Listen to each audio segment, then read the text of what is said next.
तो नमस्कार, आप सभी का स्वागत है आपके अपने यूट्यूब चैनल एक्सेस एकेडमी पर। दोस्तों, आज के इस वीडियो में 12,460 शिक्षक भर्ती में सुप्रीम कोर्ट सुनवाई और प्रत्यावेदनों के निस्तारण को लेकर के आ रही महत्वपूर्ण अपडेट के बारे में डिस्कस करेंगे। इसके साथ साथ टीजीटी पीजीटी एग्जाम डेट और सीट वृद्धि को लेकर के क्या महत्वपूर्ण जानकारी है और UP police re exam date को लेकर के जो खबर निकलकर सामने आ रही है उसके बारे में डिस्कस करेंगे। और इसके साथ साथ 69,000 शिक्षक भर्ती मामले में डीबी में रिजर्व ऑर्डर को लेकर के महत्वपूर्ण अपडेट आप सभी के साथ डिस्कस करने वाले हैं। आप सभी से निवेदन है वीडियो को बिना स्किप किए हुए अंत तक देखें, जिससे वीडियो में शेयर की गई सारी जानकारी को आप आसानी से समझ सकें।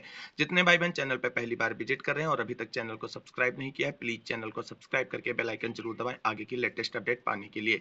तो आइए साथियों, शुरू करते हैं आज का ये वीडियो। सबसे पहले बात करेंगे 12,460 शिक्षक भर्ती सुप्रीम कोर्ट सुनवाई से जुड़ी हुई आज की बड़ी अपडेट के बारे में। दोस्तों, जैसा कि आप सभी लोग जानते हैं, 12,460 शिक्षक भर्ती मामले को लेकर के सुप्रीम कोर्ट में 3 अप्रैल को महत्वपूर्ण सुनवाई लगी है। और आप सभी लोग जानते हैं, सभी जो कनेक्टेड याचिकाएं हैं उनको सुनवाई के लिए एक साथ बंच के रूप में कोर्ट नंबर 10 में लिस्टेड किया गया है। अब आप सभी साथियों को बता दें, कई टीमें 12,460 शिक्षक भर्ती मामले को सुप्रीम कोर्ट से निस्तारित कराने को लेकर के अपने अपने अकाउंट जारी कर दिए हैं और कलेक्शन जो है इकट्ठा किया जा रहा है मोस्ट सीनियर अधिवक्ताओं को हायर करने को लेकर के। वहीं आप सभी लोगों को बता दें, कुछ अभ्यर्थी और टीमें ऐसी हैं जो लगातार ये कह रही हैं कि किसी भी व्यक्ति को कोई चंदा या सहयोग नहीं करना है सुप्रीम कोर्ट में पैरवी के लिए, क्योंकि सरकार खुद इस मामले को लेकर के सुप्रीम कोर्ट में 3 अप्रैल को मजबूती से उतरेगी और स्कूल आवंटन के लिए डायरेक्शन करा लेगी ऐश्वर्या भाटी मैम के आर्गुमेंट के बिहाफ पर। तो आप सभी साथियों को बता दें, आप लोगों ने देखा कि जिस तरीके से 11 मार्च सुप्रीम कोर्ट सुनवाई से पहले चयनितों की तरफ से सरकार मजबूत पैरवी करे, इसके लिए बड़े स्तर पर प्रयास किया गया था। लेकिन इस समय जब बहुत ही सेंसिटिव मामला है और सभी चयनित ये जानते हैं कि अगर 3 अप्रैल को स्कूल आवंटन का आदेश नहीं आता है तो चीजें बहुत ही क्रिटिकल हो जाएंगी, मामला काफी लंबा खिंचता हुआ नजर आ रहा है।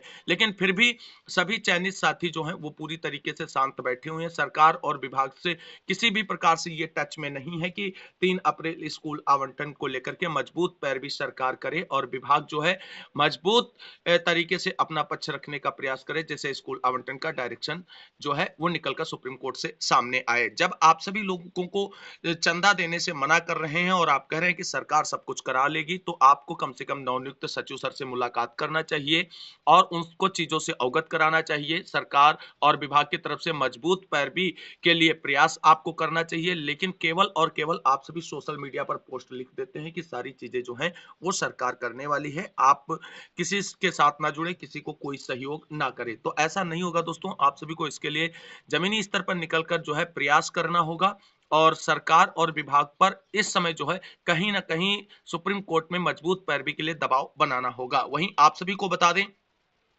हमारे 12,460 शिक्षक भर्ती के एक साथी अभिषेक कुमार दुबे जी हैं, वो पिछले कई दिनों से लगातार इस मामले को लेकर के प्रयासरत हैं कि स्कूल आवंटन को लेकर के जो 3 अप्रैल सुप्रीम कोर्ट सुनवाई लगी है उसमें मजबूत पैरवी हो। इसके लिए उन्होंने कई विधायकों, सांसदों और मंत्रियों से मुलाकात की, कैबिनेट मंत्री से भी मुलाकात की और बातों को रखा है। और उसके बाद आप सभी को बता दें, कल जो उनकी मुलाकात हुई उससे बड़ी ही महत्वपूर्ण अपडेट निकलकर सामने आ रही है सुप्रीम कोर्ट में पैरवी को लेकर के। यहाँ पर आप सभी लोग देख सकते हैं, ये इमेज शेयर की गई है अक्षय कुमार द्विवेदी जी भाई जी की तरफ से और ये सांसद महोदया जी से मुलाकात की गई है और 12,460 शिक्षक भर्ती में स्कूल आवंटन और सुप्रीम कोर्ट सुनवाई को लेकर के आगे की मजबूत पैरवी के लिए प्रयास किया गया है इनकी तरफ से। यहाँ पर आप सभी लोग देख सकते हैं, माननीय सांसद महोदय जी की तरफ से बेसिक शिक्षा मंत्री संदीप सिंह जी और नवनियुक्त सचिव सर को फोन वार्ता कर स्कूल आवंटन के लिए मजबूत पैरवी के लिए जो है वार्ता की गई। वार्ता से जो अपडेट है वो आप सभी लोग यहाँ पर देख सकते हैं। सभी प्री 12,460 अवशेष बचे हुए 5,000 शिक्षक साथियों का अभिवादन करते हुए साथियों, आप सभी का आज पुनः नेतृत्व करने का अवसर प्राप्त हुआ। आज फूलपुर सांसद माननीय श्रीमती केसरी देवी पटेल जी से मुलाकात करके सारे प्रकरण से अवगत कराया। माननीय सांसद जी ने बेसिक शिक्षा मंत्री माननीय श्री संदीप सिंह जी से बात की और बेसिक शिक्षा परिषद सचिव साहब जी से फोन कर वार्तालाप करके आगामी 3 अप्रैल को माननीय सर्वोच्च न्यायालय में होने वाली सुनवाई से सचिव साहब जी से फोन पर बात की। माननीय सचिव साहब ने पूर्ण रूप से आश्वस्त किया है कि सरकार अपना 3 अप्रैल को मजबूती के साथ न्यायालय में पक्ष रखेगी। साथियों, और विशेष वार्तालाप हुआ जो हम आपको फोन पर नहीं बता सकते। बाकी हम सभी पर ईश्वर अपनी विशेष कृपा दृष्टि बनाए रखे। साथियों, आज शनिवार होने के नाते विभाग बंद था मैं माननीय सचिव साहब जी से सोमवार को व्यक्तिगत तौर पर मिलकर निवेदन करूंगा। आपके संघर्षों का साथी अभिषेक कुमार दुबे। तो कुल मिलाकर के आपको बता दें, मंडे को अभिषेक कुमार की तरफ से जो है सचिव से मुलाकात कर 3 अप्रैल जो है सुप्रीम कोर्ट में मजबूत पैरवी के लिए प्रयास किया जाएगा। और इस तरीके के प्रयास सभी उन अगुवाकारों को करना चाहिए जो ये लगातार कह रहे हैं कि चंदा किसी भी टीम को नहीं देना है। अगर चंदा नहीं देना है तो उसके लिए इस तरीके के प्रयास आपको करने होंगे, अन्यथा आपको सहयोग करना होगा।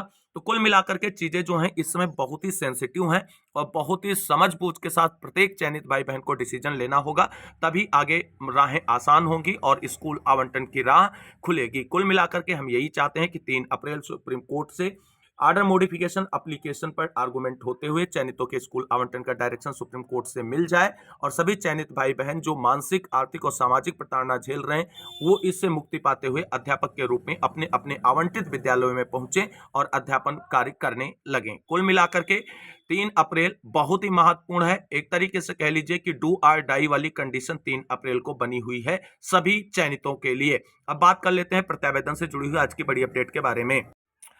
दोस्तों, जैसा कि आप सभी लोग जानते हैं, उत्तर प्रदेश बेसिक शिक्षा विभाग की तरफ से 12,460 शिक्षक भर्ती के अभ्यर्थी चाहे चयनित हों या अचयनित हों, सभी की शिकायतों को निस्तारित करने के लिए प्रत्यावेदन के रूप में पोर्टल खोला था और सभी चयनित अचयनित अभ्यर्थियों की तरफ से अपनी अपनी शिकायतों को पोर्टल पर जो है दर्ज भी कराया गया था। 27 मार्च तक सभी चयनित अचयनित अभ्यर्थियों से ऑनलाइन पोर्टल के माध्यम से शिकायतें दर्ज कराई गई थी। जो भी शिकायतें प्राप्त हुई हैं, आप सभी लोग जानते हैं, उनको जनपद वाइज गठित कमेटी के द्वारा निस्तारित किया जाएगा और उन पर आज जो है जिला स्तर पर गठित कमेटी के द्वारा निस्तारण किया जाएगा। तो कुल मिलाकर के आज जो विभाग को प्रत्यावेदन प्राप्त हुए हैं उन सभी प्रत्यावेदनों का निस्तारण जिला स्तरीय कमेटी के द्वारा किया जाएगा।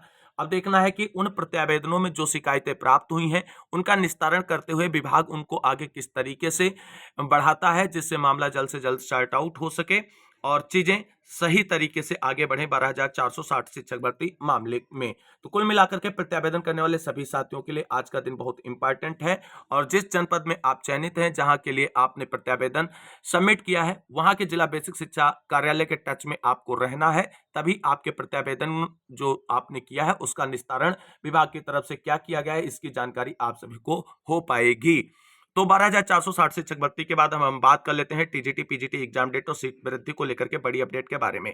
दोस्तों, जैसा कि आप सभी लोग जानते हैं, टीजीटी पीजीटी जो 4163 पदों पर भर्ती के लिए विज्ञापन जारी किया गया था जिसमें आवेदन भी लिए जा चुके हैं और 2 साल से अभ्यर्थी इसके एग्जाम डेट का इंतजार कर रहे हैं और सभी लोग जानते हैं कि नए शिक्षा सेवा चयन आयोग के गठन के बाद से अभ्यर्थियों में उम्मीदें जगी हैं और जिस तरीके से शिक्षा सेवा चयन आयोग ने अपनी पहली ही मीटिंग में क्लियर कर दिया है कि आगे की जो मीटिंग होगी वो अध्यक्ष और सदस्यों के बीच में होगी जिसमें लंबित भर्तियों के निस्तारण पर जो है डिसीजन लिया जाएगा। वहीं आप सभी लोग जानते हैं काफी कम सीटों पर विज्ञापन जारी किया गया था। सीट वृद्धि की मांग को लेकर के लगातार अभ्यर्थियों की तरफ से धरना प्रदर्शन किया जाता रहा है।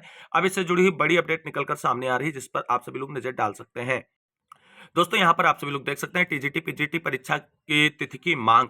चुनाव आचार संहिता के नाम पर चयन प्रक्रिया ठप होने पर प्रतियोगियों ने नाराजगी जताई है। कहा कि अगर संहिता में सरकारी घोषणाओं को प्रतिबंधित किया गया है, न कि चयन संस्थाओं द्वारा लंबित भर्तियों के संबंध में निर्णय लेने पर कोई रोक है। इसके बावजूद नवगठित उत्तर प्रदेश शिक्षा सेवा चयन आयोग की शुक्रवार को हुई बैठक में टीजीटी पीजीटी विज्ञापन 2022 समेत अन्य लंबित भर्तियों की परीक्षा तिथियों पर कोई निर्णय नहीं लिया गया। ऐसे में युवा मंच की ओर से मुख्यमंत्री से मांग की गई कि टीजीटी पीजीटी की परीक्षा तिथि जल्द से जल्द घोषित की जाए और इसके साथ साथ युवा मंच अध्यक्ष अनिल सिंह ने कहा है कि लोक सेवा आयोग द्वारा पीसीएस 2024 की प्रारंभिक परीक्षा आरओ एआरओ समेत अन्य परीक्षाओं को लेकर संशोधित परीक्षा कैलेंडर जारी नहीं किया जा रहा है।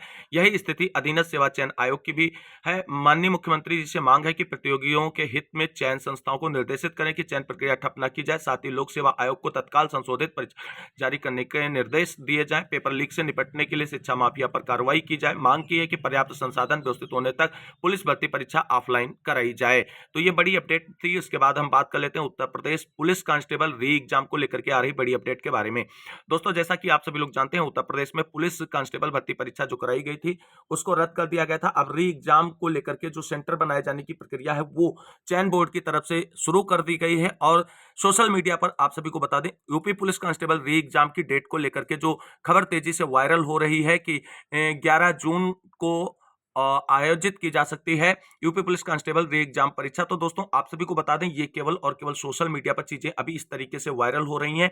अभी चयन बोर्ड की तरफ से एग्जाम डेट को लेकर के कोई ऑफिशियल जानकारी निकलकर सामने नहीं आई है, लेकिन कुल मिलाकर के सभी साथी ये मानकर चलें कि यूपी पुलिस कांस्टेबल भर्ती परीक्षा जो है वो लोकसभा चुनाव के जस्ट बाद संपन्न की जाएगी, और इसलिए जो भी अभ्यर्थी इस भर्ती परीक्षा से संबंधित अपनी तैयारियों पर फोकस करते रहें।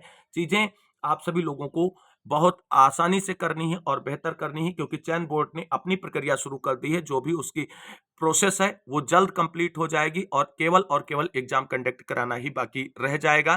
तो आगे की जो भी अपडेट इससे जुड़ी होगी आप सभी को चैनल के माध्यम से उसके बारे में जानकारी शेयर की जाएगी। अब बात कर लेते हैं 69,000 शिक्षक भर्ती में डीबी में रिजर्व आर्डर से जुड़ी हुई आज की बड़ी अपडेट के बारे में। दोस्तों जैसा कि आप सभी लोग जानते हैं, 69,000 शिक्षक भर्ती में आरक्षण मामले को लेकर के हाई कोर्ट की डिवीजन बेंच में महत्वपूर्ण सुनवाई करते हुए फाइनल ऑर्डर रिजर्व हो चुका है। सभी पक्षों की तरफ से अपने रिटर्न सबमिशन की प्रक्रिया भी कंप्लीट कर ली गई है। सभी पक्ष जो है अपनी अपनी जीत के दावे के साथ अपने अपने रिटर्न सबमिशन कंप्लीट कर चुके हैं। अब बात यह आती है कि 69,000 शिक्षक भर्ती आरक्षण मामले में डीबी में रिजर्व ऑर्डर कब रिलीज होगा। तो दोस्तों जो जानकारी निकलकर सामने आ रही है वो ये है कि 19 से 25 अप्रैल वाले सप्ताह में आप सभी को ऑर्डर रिलीज होने की खुशखबरी मिल सकती है। यानी 69,000 शिक्षक भर्ती आरक्षण मामले को लेकर के जो डीबी में ऑर्डर रिजर्व है वो 19 से 25 अप्रैल के बीच में डिलीवर किया जा सकता है, ऐसी जानकारी निकलकर सामने आ रही है। हालांकि अभी तक कोर्ट की तरफ से कोई कॉज लिस्ट या केस स्टेटस ऑर्डर डिलीवर को लेकर के जारी नहीं किया गया है, लेकिन जो जानकारी है वो यही है कि 19 से 25 अप्रैल के बीच में 69,000 शिक्षक भर्ती आरक्षण मामले को लेकर के डीबी में रिजर्व ऑर्डर डिलीवर कर दिया जाएगा। और सभी पक्ष अभी कहीं ना कहीं जीत की उम्मीद से हाई कोर्ट के डिवीजन बेंच की तरफ देख रहे हैं, लेकिन ऑर्डर क्या आएगा ये बहुत ही महत्वपूर्ण होगा। और क्या ऑर्डर सर्वमान्य होगा या ऑर्डर सुप्रीम कोर्ट में चैलेंज होगा, ये भी बहुत महत्वपूर्ण होगा। और ये भी पूरी तरीके से तय होगा डिवीजन बेंच के आदेश पर कि किस तरीके का आदेश डिवीजन बेंच से निकलकर सामने आता है। अगर संपूर्ण समाधान प्रस्तुत करने वाला आदेश होगा तो सुप्रीम कोर्ट नहीं जाएगा, अन्यथा कुछ अभ्यर्थी जो है इस ऑर्डर को अभी से चैलेंज करने के लिए सुप्रीम कोर्ट की तैयारी में लग गए हैं। हालांकि ऐसा नहीं करना चाहिए, काफी वर्षों से संघर्ष किया जा रहा है इस मामले को सॉर्ट आउट कराने के लिए, और ऑर्डर आते ही सभी का उस स्वागत करना चाहिए और सरकार को भी उस पर अमल करना चाहिए जो भी आदेश हाई कोर्ट के डिवीजन बेंच से निकलकर सामने आए। तो आज की इस वीडियो में बस इतना ही, मिलते हैं अगली वीडियो में, तब तक के लिए सभी साथियों को जय हिंद, जय भारत, वंदे मातरम।